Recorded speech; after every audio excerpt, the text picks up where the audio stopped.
between source and drain, of course, and then we are going to, the current between source and drain is going to be modulated by the gate, of course. And we said this is y, and this is the x, and we said this is the 0.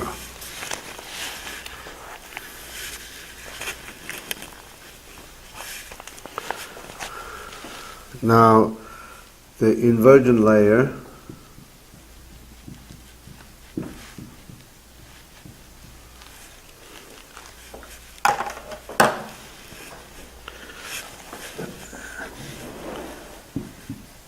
Qn Vg Cx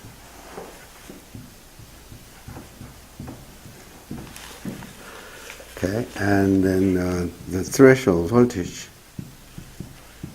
of V plus root 2 beta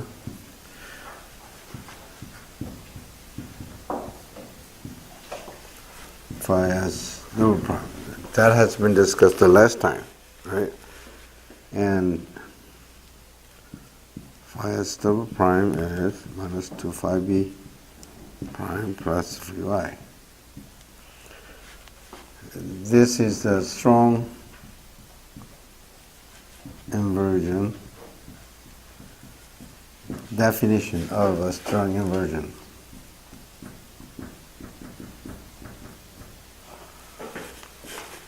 Right?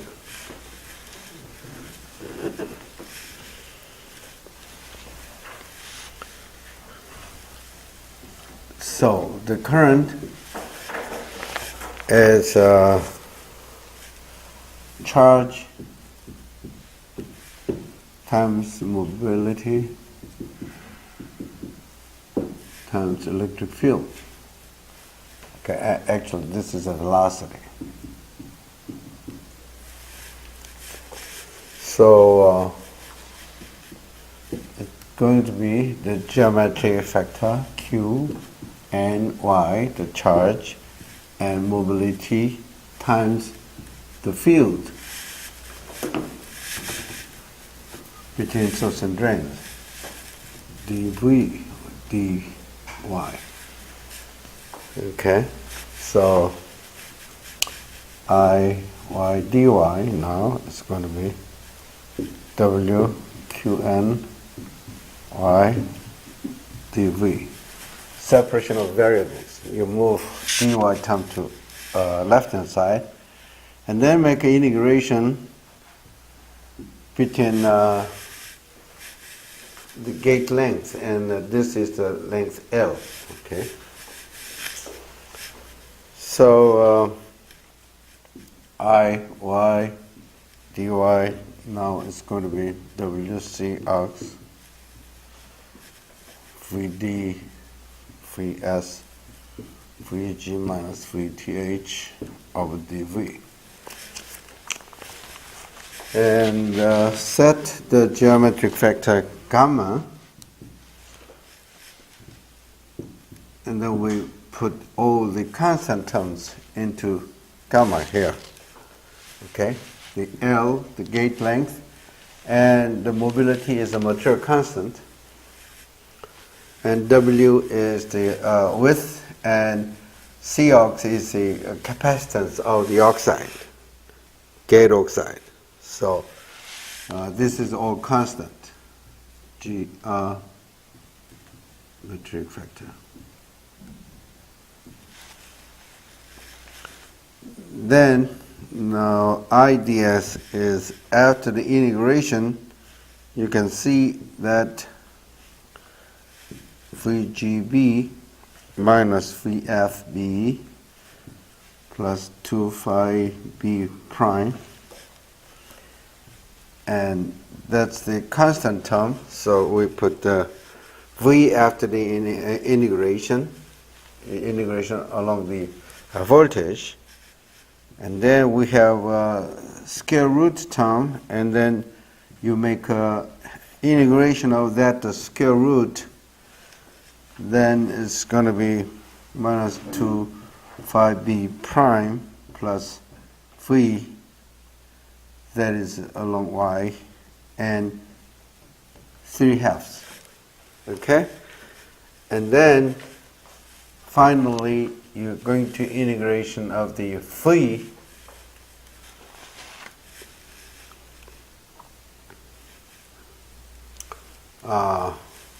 here. You have a final have the phi, so that is 1/2 phi square, and then you're going to set the integration from phi dB and SB. So before we go into this integration, we better have some equation. This is a, let me see. Why don't you have, if you put this thing into this term, threshold voltage here, let me just put in alpha root 2 beta root minus 2 phi b prime plus phi y, that is phi s double prime, and then this phi s is going to be minus, let's see,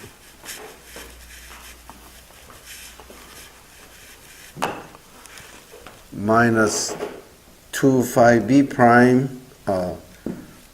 plus phi y. That is this term. So this is the equation that we have to integrate from Vs to Vd. So this is a constant term, and this is a constant term. So if you make an integration, then you end up with v here, and then this square root term, this vy is not a constant, so you have to make an integration of that with respect to the v voltage, and then you have a 2/3 and 3/2 term here. And then finally you make an integration of a vy, and then that is 1/2 of v squared. So after the integration you end up with this equation, right?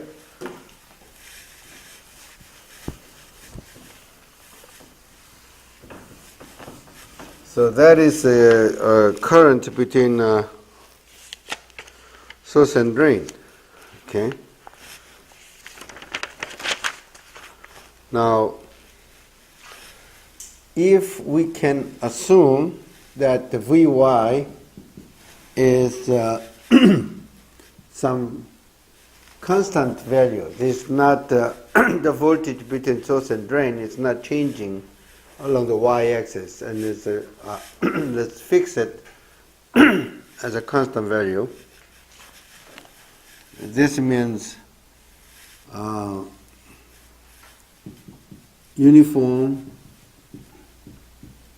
along y-axis, okay? Then now IDS here, this square root term is also become constant values, because this Vy here can be replaced with a VSB, the constant term, constant values, and then this 3/2 term is going to be included inside this constant term, and then the equation becomes simple, such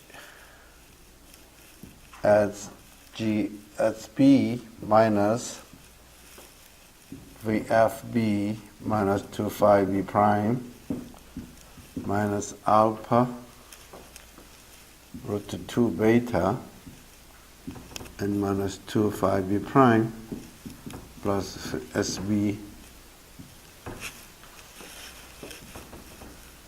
v, right? This all has to be inside this constant values.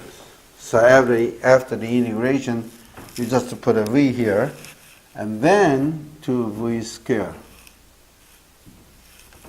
v dB, vsb. Okay, this is a much simpler equation than that. Okay, and this is a constant. And let's set phi t 0 such that the vfb minus 2 phi b prime here in the constant values alpha root 2 beta minus 2 phi b prime plus vsb, things like this. Then now drain current is going to be gamma VGB minus VT0 and V minus 1/2 V square VDB VSB. Okay? That's going to be the current between source and drain. And the note that has been handouted, in that there is some data, the plot, which shows the difference between this assumption and without assumptions. Without assumptions, you can plot the current, source and drain current, and then you can see that there's not much difference in between this IDS and we should say this is IDS prime, okay? And this, when the voltages, gate voltage is not that big, the difference is not much, but as you increase the gate voltages, then this assumption is not going to be real values. The difference between this IDS and IDS prime is large. Anyway, this is much simpler equations with the assumption that VSB, Vy, the voltage along the y-axis is fixed value to VSB, okay?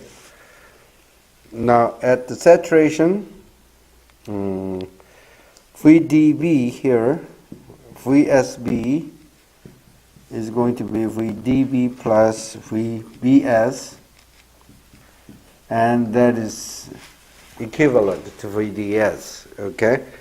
So now the current between drain and source and drain is going to be VGB minus VT0 and VDS minus 1/2 VDS square.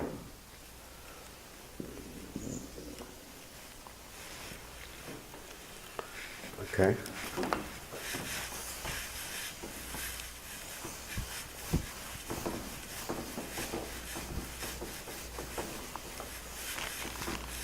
And at saturation,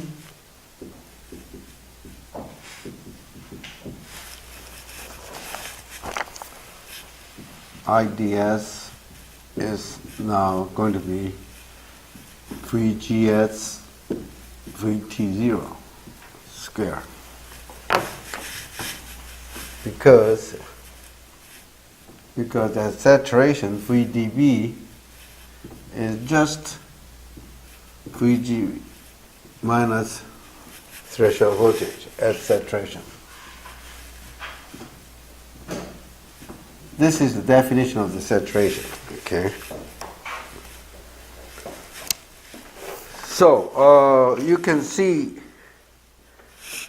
that we have a typical RV curve according to this equation, and the next topic is going to be the source threshold current. So threshold current.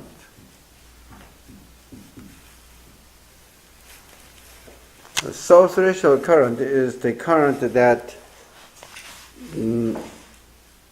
when the threshold voltage is the voltage where you have a strong inversion, right? Strong inversion. And then the strong inversion by definition is the potential drop to the surface is going to be equal to the to B prime. Okay. So when you have this means in MOS transistor, when you have an inversion case, you have a maximum depletion, and then you have accumulated charges, which is this is let's say this is a p-type substrate, and then you have an n-type source and drains, and then you apply. You are going to put the plus voltages, gate voltages. Then the electron is going to be accumulated to here, while the holes is going to be depleted. So this inversion layer, the concentration of electrons is equivalent. It's exactly the same to the concentration of holes on the bulk. That's what this means, right? The surface inverted layer has a concentration of free carriers which is equivalent to the concentration of holes in the bulk. That's what this is. So this is a strong inversion, and if you plot the IV curve, then that means you have a on current. This is the saturation current, and then the threshold voltage is the sum here, which has this strong inversion happens to the surface, and the sub-threshold current is the current before these threshold voltages, which means the current between source and drains. We normally the MOS transistor operates that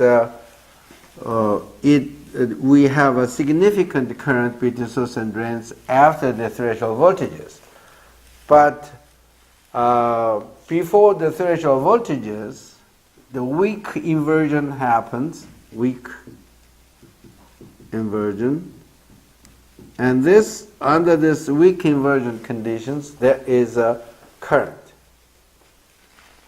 Okay, so obviously we do not want to have this sub-threshold current, big sub-threshold current. We want to have a steep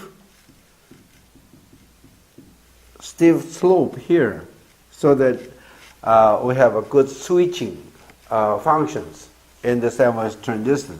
Before the threshold voltages, no current, and after the threshold voltages, we have a significant current. That's what we want for the nice switching functions. But in reality, it does not work that way. Before the threshold voltages, we have some current, and that current is going to be called the sub-threshold current. And the reason why we dedicate one section for the sub-threshold current is that we have to understand how this sub-threshold current is sub-threshold current consists of what factors and things like that, so that when we make a device, we want to reduce this sub-threshold current as much as we can. Okay. So the sub-threshold current is the current that passes between source and drains before the threshold voltage. And to analyze that, we have some designations which is going to be used on the sections. We have, say, this is a gate metal, and then this is the oxide, and this is the silicon substrate, okay? And now we have one level here, which is Fermi energies, okay? And at the equilibrium, Fermi energy should be equal everywhere.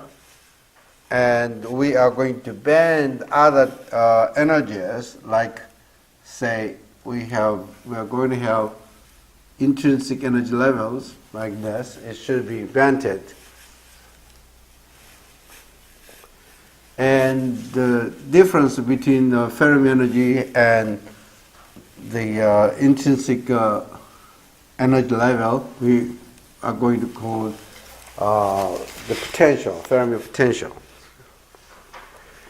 And this bending corresponding to the intrinsic level bending, that is corresponding to the phi s.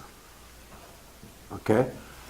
And that is, this phi s is equivalent to the psi double prime s in the formal notations.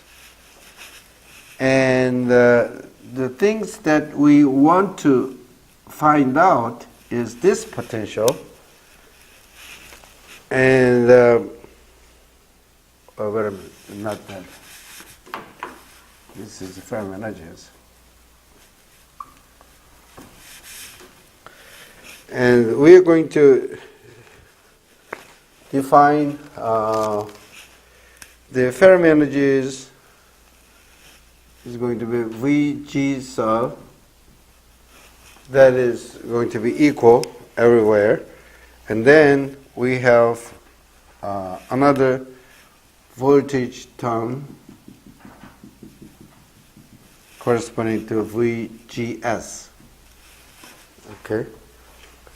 The gate voltage with respect to the source, and gate voltage with respect to the substrate.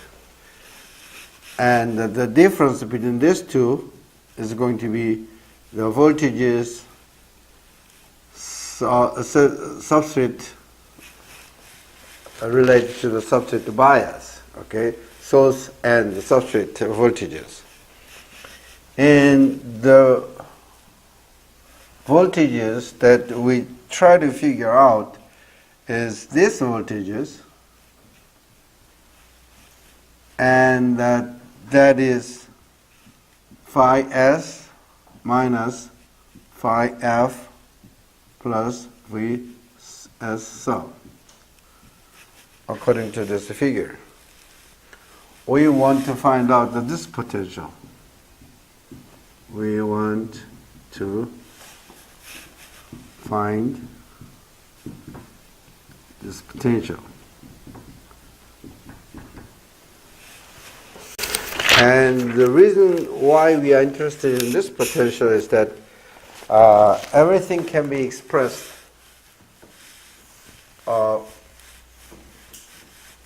with that potential,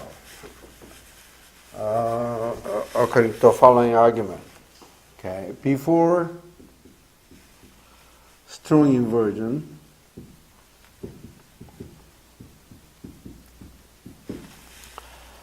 no electric field exists because concentration of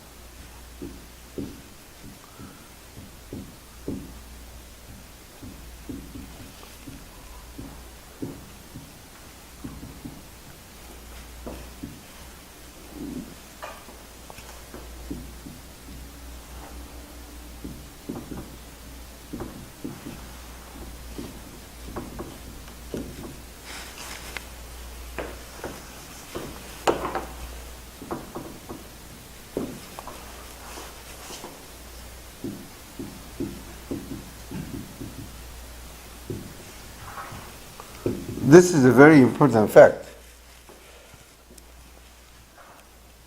And the concentration of ions is uniform. And the silicon. What it says is that before the strong inversion, okay, there is a source and drain, and there's a depleted regions in here. But at the weak inversion, before the threshold voltages,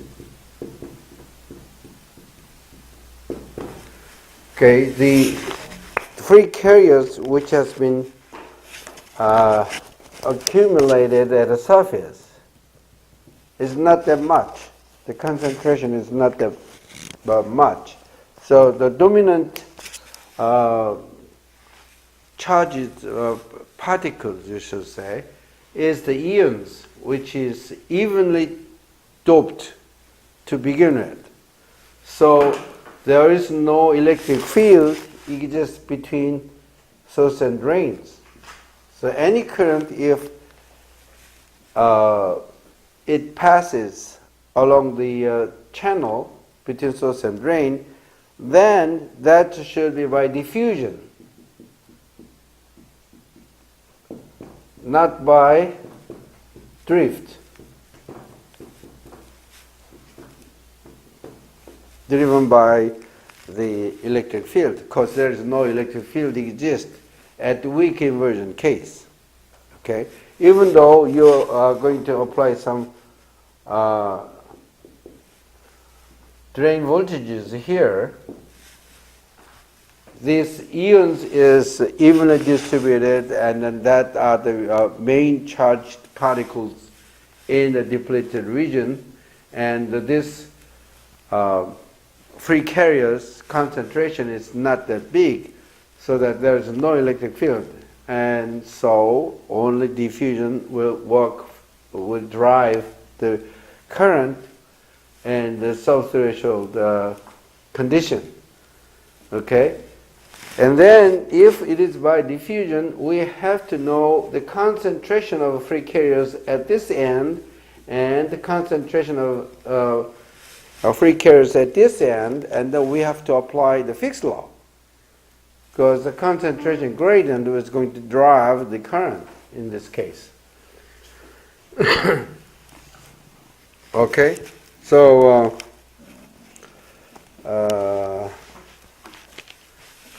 we don't want this thing anymore.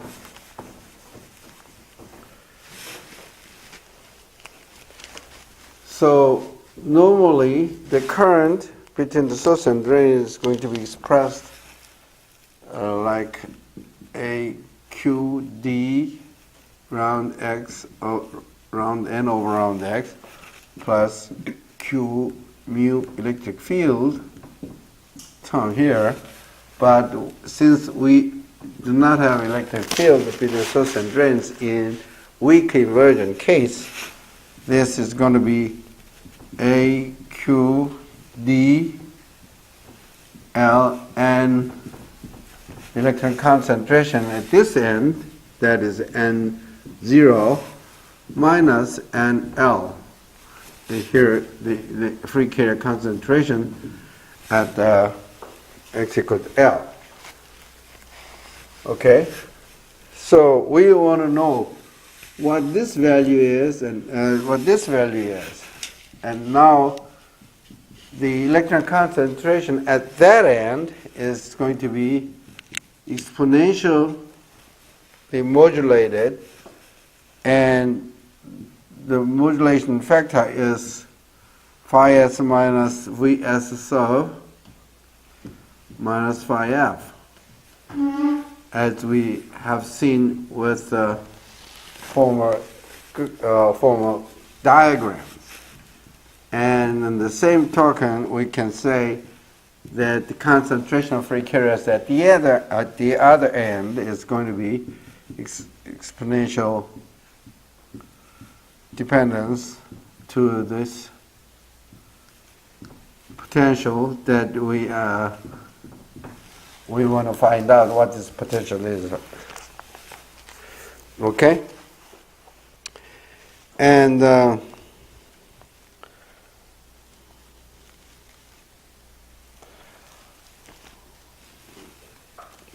if you have source and drains, now source and drains, and the inversion layer thickness is, let's say, this is the inversion layer thickness, X inversion, then the current is going to be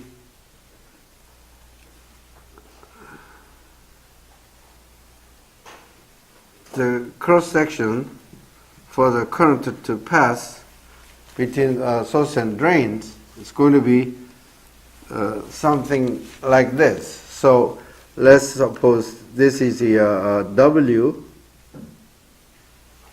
okay? The width is a W. The area now is going to be X inversion times W. All right? So we have to apply this thing to this A in this equation there.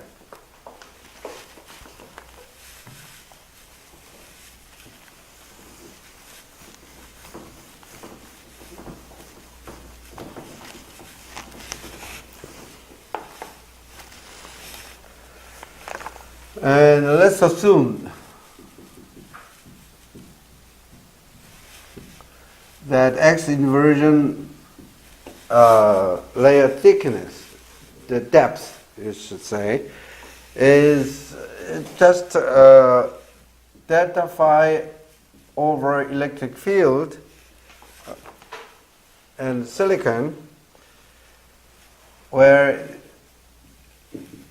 ES is the field at the surface, okay? Field at the surface.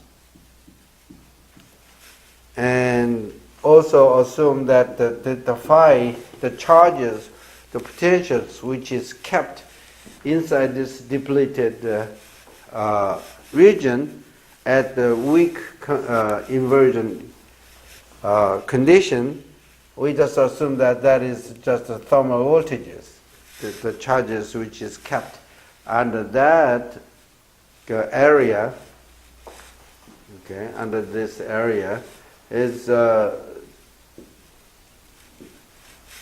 just kT over Q, and that is thermal voltages by our definition. So that this inversion layer thickness should be expressed in this electric field, if you assume that. Okay, since this is under a weak inversion case, this assumption is not that bad assumptions. So if we assume, if we calculate this thing, and that is related to the charges kept inside the depletion regions, and we have seen this before, right?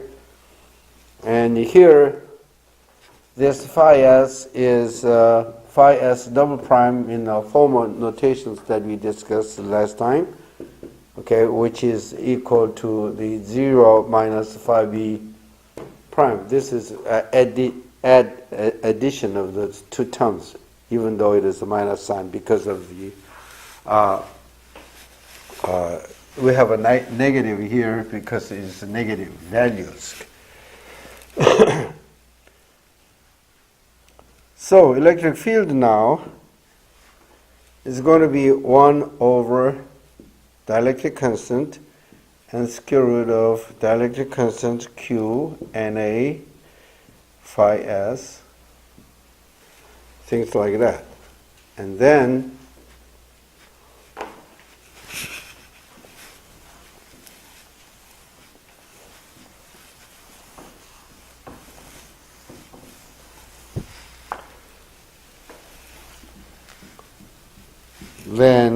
X inversion is Vt dielectric constant S and square root of 2 S Q Na phi S. Okay, and this is the Vt Q Na phi S, and then 2 beta 1 phi S. Okay, now ID is AQD over L N0 minus NL, and A is X inversion layer times W, the width. So we all put things together. The free carrier concentration at X equal to 0 and X equal to N, and in area. All those things are put together, then now the current flowing between the source and drain and the weak inversion conditions is going to be,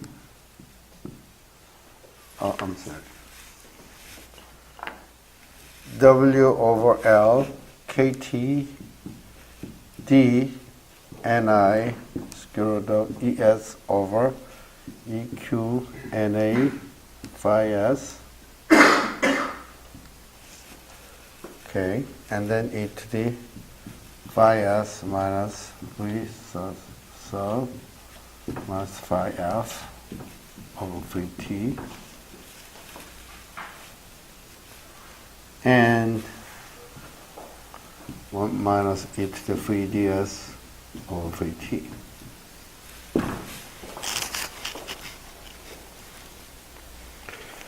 Okay, and then this term is nothing but psi s in our formal notations. Now Vg sub Vgs plus V sub and Vg sub VFB flippant potential phi s 1 over C naught put 2Q ES Na phi s 3GS FB plus psi s plus 1 over C naught EQ ES Na psi s minus 3s. So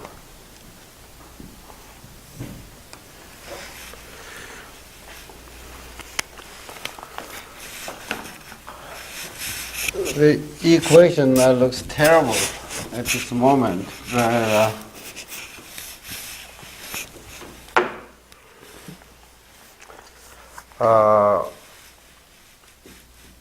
weak inversion criterion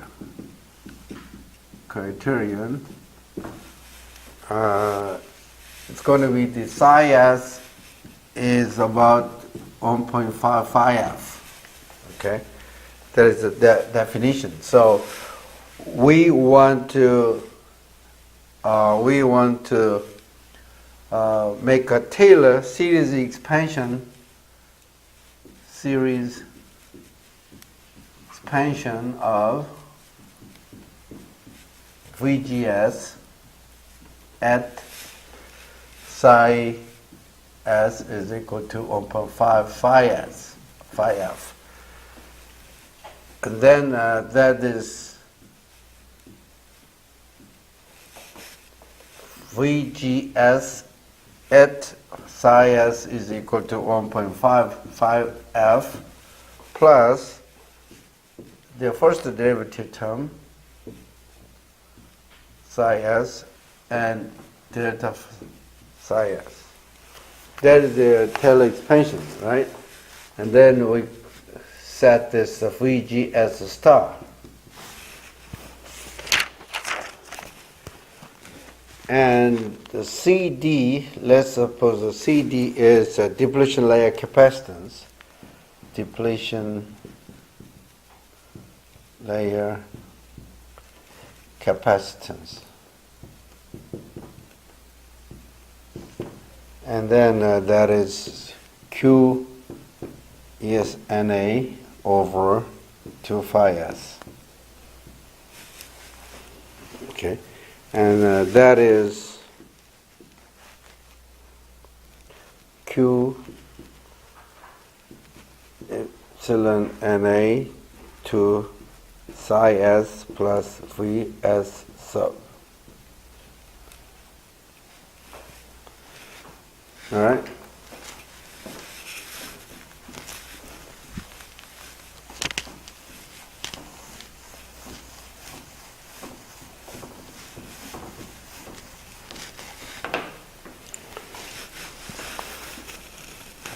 So the depletion layer capacitance VGS with respect to the psi s, that is the capacitance, and then 1 plus 1 over C naught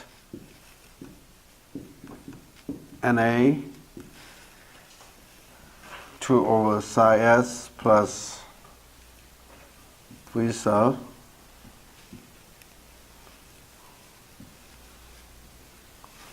and that is going to be expressed in terms of the capacitance, and that is going to be called N. Okay, so here this term in this equation, this term is going to be N. Okay, according to that, and the delta psi s is nothing but the Taylor expansion term, which is psi s minus 1.5 phi s. All right? Phi f. Okay, so now VGS is VGS star, okay, and then N psi s minus 1.5 phi f. So now ID, the current between the source and drain in the under weak inversion case is going to be expressed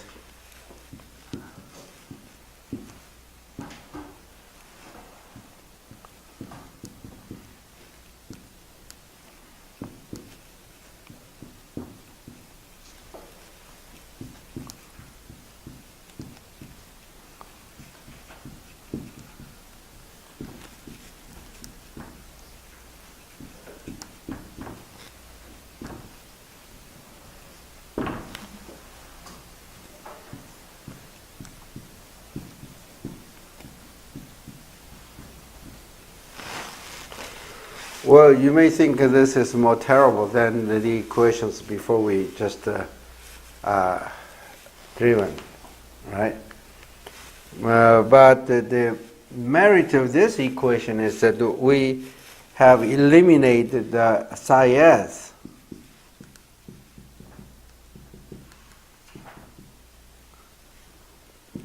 okay, in this equation. There's no psi s in this equation, so that it is more practical. Just for reference, the drain current that we have expressed in a minute ago is we have this expression for the drain current, d Ni 102 beta phi s over 1. This is the expression for the drain current, e to the phi s minus v s sub minus phi f over vt, and 1 minus e to the minus v ds over vt. Okay, this is the expression for the idea. And here in this equation, we just eliminated this phi s with other terms that is measurable. So this equation is more practical than these equations, even though we have assumed that we have to use the Taylor expansions, which is not that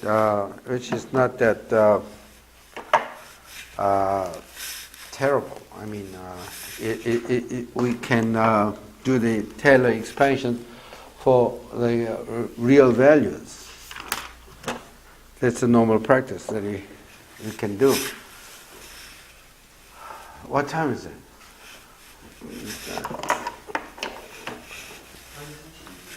Oh, okay. Next class, we're going to discuss about the body effect and other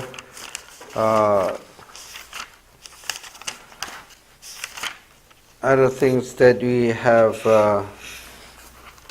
that I have told you to discuss. Velocity saturation and channel length modulation and the 3 half power equation, things like that, okay?